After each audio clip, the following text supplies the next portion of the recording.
लोकशाहीचा बुलंद आवाज, रिपब्लिकन वार्ता, महाराष्ट्र. नायगाव जवळील तलावात 2 मुलांचा बुडून मृत्यू. फुलंब्री पोलिसांची तत्पर कारवाई.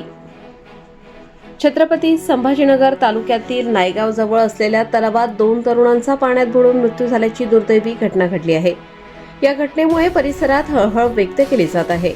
मिळालेल्या माहितीनुसार शेख रिहान शेख अहमद वय 18 वर्ष, राहणार बायजीपुरा छत्रपती संभाजीनगर आणि शेख इम्रान शेख इरफान वय 17 वर्ष, राहणार नायगाव तालुका जिल्हा छत्रपती संभाजीनगर ही दोघे काल संध्याकाळी नायगाव लगत असलेल्या तलावात गेले असता पाण्यात बुडाल्याची माहिती फुलंब्री पोलिसांना मिळाली.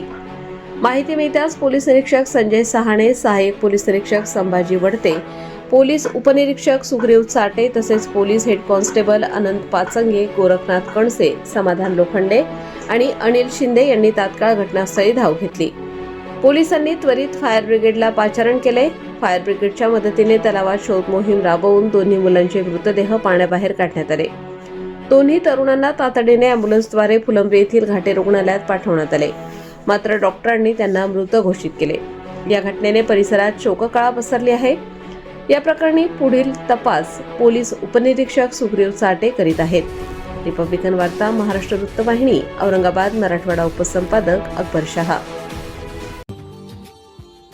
Subscribe now and press the bell icon. Never miss an update.